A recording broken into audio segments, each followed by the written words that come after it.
নমস্কার। 2026 মার্চ এবং সিংহ রাশি সিংহ লগ্ন অর্থাৎ সিংহ রাশি সিংহ লগ্নের জাতক জাতিকাদের জন্য মার্চ মাসের মাস ভিত্তিক রাশিফল, যাকে আমরা জ্যোতিষের পরিভাষায় বলে থাকি গোচর ফল। সিংহ রাশি সিংহ লগ্ন, সাইন লিও। সাইন লিও অর্থাৎ যেটা ন্যাচারাল জোডিয়াকের 5th হাউস বা পঞ্চম ঘর।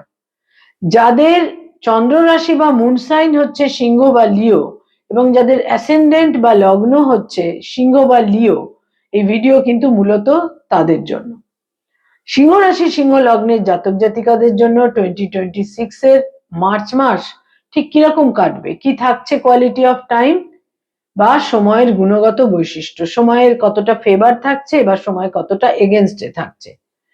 মার্চ মাসের মাসভিত্তিক রাশিফল, যাকে আমরা জ্যোতিষের পরিভাষায় গোচর ফল বলে থাকি, এবং এই রাশিফল সম্পর্কে জানতে গেলে যেটা আমাদের প্রথমেই দেখতে হয় তা হচ্ছে মার্চ মাসে গ্রহদের কি সঞ্চার, গোচর, অবস্থান ইত্যাদি তৈরি হচ্ছে যে সৌরমণ্ডলে, যে সোলার সিস্টেমে আমরা রয়েছি। তো সিংহ রাশি সিংহ লগ্ন সাপেক্ষে মার্চ মাসে যে গ্রহ অবস্থান তৈরি হচ্ছে সেটা কিন্তু তাদের জন্য একটা খুব ইউনিক গ্রহ অবস্থান তৈরি হচ্ছে। তাদের সপ্তম এবং অষ্টমে একাধিক গ্রহরা কিন্তু অবস্থান করে থাকবে। প্রায় দুটি গ্রহ ছাড়া প্রায় সমস্ত গ্রহরাই তাদের 7th হাউসে এবং 8th হাউসে অবস্থান করে থাকবে। তো প্রথমেই বলবো যে তাদের রাশি লগ্নে কেতু তো থাকছেই পুরো মাস, এবং 29th মার্চ কেতুর একটি নক্ষত্রের পরিবর্তন সংঘটিত হবে। কেতু পূর্ব ফাল্গুনী নক্ষত্র থেকে মঘা নক্ষত্রে গোচর করবে। মঘা নক্ষত্র কেতুর নিজের নক্ষত্র, স্বনক্ষত্র। কেতু এখানে অত্যন্ত শক্তিশালী হবে। তাদের একাদশে 11th হাউসে থাকছে বৃহস্পতি পুরো মাস। এখানে 11th মার্চ অতিচারী বৃহস্পতি মার্গী গতিতে ফিরবে একাদশে। এটা তাদের জন্য অত্যন্ত একটা ফেভারেবল অবস্থান তৈরি হচ্ছে। একাদশে বৃহস্পতি মার্গী গতিতে বিভিন্ন ভাবে কিন্তু তাদের বহু ক্ষেত্রে, যেমন রক্ষা কবচের মতো কাজ করবে সে তো বটেই, এছাড়াও বহু ক্ষেত্রে তারা শুভ ফল পাবেন, আর্থিক ক্ষেত্রেও পাবেন, নানা রকমের সাপোর্ট, সহযোগিতা ইত্যাদিও কিন্তু তারা পাবেন। তাদের অষ্টমে 8th হাউসে পুরো মাস শনি অবস্থান করে থাকছে। 1st মার্চ এখানে শুক্র গোচর করবে এবং এখানে শুক্র অবস্থান করে থাকবে 25th মার্চ পর্যন্ত। 25th মার্চ শুক্র তাদের অষ্টম থেকে নবমে গোচর করবে। এখানে রবি এসে গোচর করবে 15th মার্চ এবং 15th মার্চ পর্যন্ত রবি থাকবে তাদের সপ্তমে। আর সপ্তমে তো পুরো মাস রাহু থাকছেই, এখানে মঙ্গলও থাকছে পুরো মাস, কিন্তু 3rd মার্চ থেকে 20th মার্চ মঙ্গল আর রাহু একই নক্ষত্রে অবস্থান করে থাকবে, শতবিশা নক্ষত্রে। ধনিষ্ঠা নক্ষত্র থেকে শতবিশা নক্ষত্রে মঙ্গল গোচর করবে 3rd মার্চ। সুতরাং মঙ্গল এবং রাহু তাদের সপ্তমে যে অঙ্গারক যোগ তৈরি করছে এবং তার মধ্যে একটা ইন্টেন্স ফেজ হবে 3rd মার্চ থেকে 20th মার্চ। অঙ্গারক যোগের একটা ইন্টেন্সিটি তৈরি হতে চলেছে তাদের 7th হাউসে। এটা কিন্তু নানা রকম ভাবে কিছু বিড়ম্বনা তাদের জীবনে তৈরি করে দিতে পারে। এখানে বুধ থাকছে পুরো মাস। এখানে বুধ বক্র গতি থেকে মার্গী গতিতে ফিরবে 20th মার্চ। এটাও কিন্তু একটা খুব গুরুত্বপূর্ণ দিক তাদের জন্য তৈরি হচ্ছে, এবং এখানে তো 15th মার্চ পর্যন্ত রবিও থাকছেই। সুতরাং 7th হাউসে অঙ্গারক যোগ এবং রবি তাদের সপ্তমেও থাকছে এবং অষ্টমেও থাকছে। মাসের প্রথম দুটি সপ্তাহ সপ্তমে এবং শেষ দুটি সপ্তাহ অষ্টমে। রবি হচ্ছে সিংহ রাশি সিংহ লগ্নের রাশি লগ্নের অধিপতি। সুতরাং প্রথমেই হেলথের কথা বলবো। শরীর স্বাস্থ্য সম্পর্কে অত্যন্ত যত্নশীল থাকতে হবে। ক্রোধ, হাইপার টেনশন, হাইপার অ্যাংজাইটি, উচ্চ রক্তচাপ, সেরিব্রালের সম্ভাবনা, এবং তার সঙ্গে সঙ্গে বিশেষ করে বলবো নিজস্ব মানসিক উত্তেজনা, ক্রোধ, অ্যাগ্রাভেশন, এই সমস্ত কিছুকে কিন্তু বিশেষভাবে কন্ট্রোল করা উচিত। এবং যারা কোনো দীর্ঘমেয়াদী ব্যাধিতে ভুগছেন, হার্টের সমস্যা, চোখের সমস্যা, তাদেরও কিন্তু সতর্ক থাকতে হবে।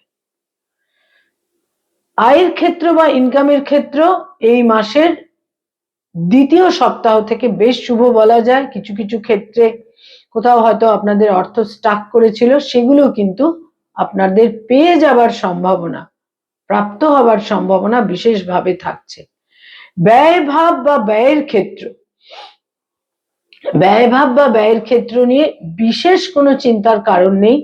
ব্যয় ইউজুয়ালি যেরকম হয়ে থাকে সেই রকমই হবে, এবং ব্যয়ভাব আকস্মিকভাবে ছোটখাটো কারণে কিছু ব্যয়ের প্রাবল্য থাকতে পারে, আদারওয়াইজ কোনো ব্যাড ইনভেস্টমেন্ট বা অর্থ নষ্টের যোগ কিন্তু থাকছে না। যারা কোনো মামলা মোকদ্দমা লিটিগেশনের মধ্যে রয়েছেন সেই ক্ষেত্রটা কিন্তু নতুন করে কিছুটা সেখানে কিন্তু একটা বিচলিত হওয়ার মতো ক্ষেত্র তৈরি হতে পারে, সেখানে সতর্ক থাকতে হবে। নতুন করে মামলা মোকদ্দমা হওয়ার সম্ভাবনা এই মাসে প্রবলভাবে থাকছে। যারা কোনো ডাইভোর্স ইত্যাদি চিন্তা ভাবনা করছেন, সেপারেশনে যেতে চাইছেন, সেই সম্ভাবনাও কিন্তু এই মাসে প্রবলভাবে থাকছে। একটা মতভেদ, মতপার্থক্য, তিক্ততা চলছিল, হঠাৎ করে এই মার্চ মাসেই কিন্তু আপনাদের দাম্পত্য জীবনে একটা বিচ্ছিন্নতা এবং ডাইভোর্সের মামলা আপনারা ফাইল করতে পারেন, কেস ফাইল করতে পারেন, এই সম্ভাবনাও কিন্তু প্রবলভাবে থাকছে। মামলা মোকদ্দমা সম্পর্কে এই মাসে আপনাদের যথেষ্ট দূরদর্শিতা, বিচক্ষণতা নিয়ে সিদ্ধান্ত নেওয়ার প্রয়োজন। যারা পেরেন্টস, পিতামাতা, তাদের জন্য বলবো যে সন্তানের স্থান শুভ দ্বিতীয় সপ্তাহ থেকে, ফ্যামিলি প্ল্যানিং এর ক্ষেত্রেও যথেষ্ট শুভ। যারা অলরেডি পিতামাতা তাদের কিন্তু সন্তানের অ্যাচিভমেন্টের যোগ থাকছে, সন্তানের সাফল্যের যোগ থাকছে। যারা ফ্যামিলি প্ল্যানিং নিয়ে ভাবছেন সেখানে কনসেপশনের যোগ থাকছে সেকেন্ড উইক থেকে। যারা কোনো নতুন স্থাবর সম্পত্তি ক্রয় করতে চাইছেন এই মাসে যথেষ্ট চিন্তা ভাবনা করে সিদ্ধান্ত নেওয়া উচিত, বিশেষ করে 3 মার্চ থেকে 28 মার্চ পর্যন্ত। স্থাবর সম্পত্তিতে বিনিয়োগের ক্ষেত্রেও কিন্তু চিন্তা ভাবনা করা উচিত। যাদের কোনো বয়সে ছোট ভাই বোন রয়েছে, ইয়ঙ্গার সিবলিংস, তাদের ক্ষেত্রে বলবো যে বয়সের ছোট ভাই বোনেদের সঙ্গে সম্পর্কে উন্নতি, বয়সের ছোট ভাই বোনেদের সাফল্যের যোগ থাকছে। বয়সে বড় ভাই বোনেদের সঙ্গে সম্পর্কের মধ্যে প্রীতি মাধুর্য বৃদ্ধি পাবে, কমিউনিকেশন আরো দৃঢ় এবং স্ট্রং হবে, এবং তাদের সাপোর্টও আপনারা পেতে শুরু করবেন 11 মার্চের পর থেকে। সিংহ রাশি, সিংহ লগ্নের জাতক জাতিকা, যারা স্টুডেন্ট, ছাত্রছাত্রী, শিক্ষার্থী, বিদ্যার্থী, তাদের জন্য কিন্তু এই মাস বেশ শুভই বলা যেতে পারে। তবে কোনোভাবেই লস অফ টেম্পার এবং ধৈর্যকে হারানো একেবারেই চলবে না, কারণ কোনো ক্ষেত্রে আকস্মিকভাবে কোনো সংঘাত, কনফ্লিক্ট সামনে আসতে পারে। এবং যারা উচ্চ শিক্ষার সঙ্গে সংযুক্ত সেখানেও কিন্তু তাদের টেম্পারামেন্টকে কন্ট্রোলে রাখতে হবে, সেখানেও কোনো আকস্মিকভাবে কোনো বিড়ম্বনা তৈরি হতে পারে। যারা কোনো রিলেশনশিপ, প্রেম প্রীতি প্রণয়ের মধ্যে রয়েছেন, বিবাহের সিদ্ধান্ত নিতে পারেন এবং সম্পর্কের মধ্যে একটা ইতিবাচক পরিস্থিতি তৈরি হবে, এবং সম্পর্কের মধ্যে দায়বদ্ধতা এবং বিবাহের সিদ্ধান্ত নেবার যোগ এই মাসে প্রবলভাবে থাকছে। যারা অলরেডি বিবাহিত দাম্পত্য জীবনে রয়েছেন তাদের জন্য কিন্তু এই মাস সংঘাতপূর্ণ, স্বামী বা স্ত্রীর স্বাস্থ্যহানি হতে পারে, মতপার্থক্য হতে পারে, বিচ্ছিন্নতার ক্ষেত্র তৈরি হতে পারে, এবং একটা ডিস্টেন্স তৈরি হতে পারে। পারিবারিক ক্ষেত্রে বা গার্হস্থ্য জীবনে এই মাসে মতপার্থক্য, মতভেদ, সংঘাত ইত্যাদি তৈরি হতে পারে, এবং কোথাও কোথাও তারা মনে হতে পারে যে একটা ফ্রাস্ট্রেশন, একটা ডিপ্রেসড হওয়ার মতো পরিস্থিতি ইত্যাদিও কিন্তু তৈরি হতে পারে। বিশেষ সতর্ক থাকতে হবে, বিশেষ করে 3 মার্চ থেকে 28 মার্চ পর্যন্ত। মায়ের স্বাস্থ্যহানি হতে পারে, মায়ের সঙ্গে মতপার্থক্য হতে পারে, তবে পিতার ক্ষেত্র শুভ। পিতার সাপোর্ট, সহযোগিতা এই মাসে আপনারা পাবেন, বিশেষ করে শেষ সপ্তাহটিতে। যারা ডক্টর, মেডিকেল ফিল্ডে রয়েছেন, হিলিং প্রফেশনে রয়েছেন, তাদের জন্য এই মাসের প্রথম 2টি সপ্তাহ শুভ নয়, তবে শেষ 2টি সপ্তাহ তুলনামূলক শুভ। যারা অ্যাডভোকেট, লয়ার, আইনি পরামর্শ দিয়ে থাকেন, প্রথম 20টা দিন আপনাদের জন্য একেবারেই শুভ নয়, শেষ 10টা দিন তুলনামূলক শুভ। যারা মানি মার্কেটে রয়েছেন, stock market, share market, insurance, banking sector, finance oriented কাজকর্ম করেন, যারা ইনভেস্টমেন্টের কাজ করিয়ে থাকেন, যারা চার্টার্ড অ্যাকাউন্টেন্ট, নিজস্ব চার্টার্ড ফার্ম রয়েছে, 20th মার্চের পর আপনাদের জন্য সময় গ্র্যাজুয়ালি শুভ হবে। তার আগে কিন্তু কিছুটা ফ্রাস্ট্রেশন আপনাদের মধ্যে কাজ করতে পারে। যারা ক্রিয়েটিভ ফিল্ডের মানুষ, সৃষ্টিশীল কাজ করে থাকেন, পারফর্মিং আর্টের সঙ্গে সংযুক্ত, বিজ্ঞাপনের জগৎ, অ্যানিমেশনের জগতে রয়েছেন, ইনোভেটিভ লেখালেখির কাজ করেন, ক্রিয়েটিভিটির সঙ্গে যাদের সংযোগ, আর্টিস্ট, শিল্পী, তাদের জন্য এই মাস বেশ শুভ এবং এই মাসের শেষ সপ্তাহটি আরো বেশি করে শুভ। যারা পড়ানোর কাজ করেন, স্কুল, কলেজ, ইউনিভার্সিটিতে ফ্যাকাল্টি হিসেবে বিভিন্ন ইনস্টিটিউটে পড়ানোর কাজ করেন, নিজস্ব কোনো স্কুল রয়েছে, এই সমস্ত ক্ষেত্রে কিন্তু এই মাসের 12 তারিখের পর থেকে সময় আপনাদের ফেভারে আসবে। অর্থাগমের ক্ষেত্র শুভ, কমিউনিকেশনের ক্ষেত্র শুভ। যারা সরকারি চাকরি করেন, গভর্নমেন্টের সঙ্গে কানেক্টেড হয়ে কাজকর্ম করেন, তাদের জন্য প্রথম 2টি সপ্তাহ অতটা শুভ থাকছে না। যারা বেসরকারি ক্ষেত্রে রয়েছেন, যারা আইটি সেক্টরে রয়েছেন, অত্যন্ত শুভ আপনাদের জন্য এই মাস। বিভিন্নভাবে ইচ্ছা পূরণ হবে, কোথাও কোথাও বিদেশ যাত্রার যোগও কিন্তু থাকছে। যারা ব্যবসা বাণিজ্য করেন, বিজনেস ওরিয়েন্টেড পিপল, অধ্যাবসায় এবং দূরদর্শিতার কারণে শুভ ফল পাবেন এই মাসে। যারা রাজনৈতিক ব্যক্তিত্ব, পলিটিক্যাল ফিগার, প্রথম 2টি সপ্তাহ অত্যন্ত ক্রিটিক্যাল, সতর্ক থাকতে হবে। শেষ 2টি সপ্তাহ তুলনামূলক শুভ এবং আপনারা কোনো জটিলতার আবর্তে জড়িয়ে পড়তে পারেন।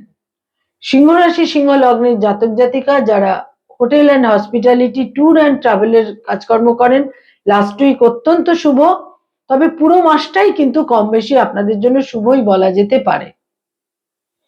সিংহ রাশি, সিংহ লগ্নের জাতক জাতিকাদের দেহের লোয়ার পোর্শনে আকস্মিকভাবে কোনো চোট আঘাত লাগতে পারে, সে ব্যাপারে সতর্ক থাকতে হবে এবং কারোর শত্রুতার কারণে ভাগ্যহানির যোগও কিন্তু থাকছে। কয়েকটি রং এই মাসে আপনারা দৈনন্দিন প্রাত্যহিক জীবনে বিভিন্ন ব্যবহার্য জিনিসের ক্ষেত্রে ব্যবহার করতে পারেন, বিশেষ শুভ ফল পাবেন। তার মধ্যে হালকা গোলাপি, হলুদ রং এবং হালকা গোলাপি এবং হলুদ, এই দুটো রংকে তো অতি অবশ্যই ব্যবহার করবেন দৈনন্দিন প্রাত্যহিক জীবনে। তবে ব্রাউন এবং ব্ল্যাক, এই 2টি রংকে অ্যাভয়েড করতে হবে, পরিহার করে চলতে হবে।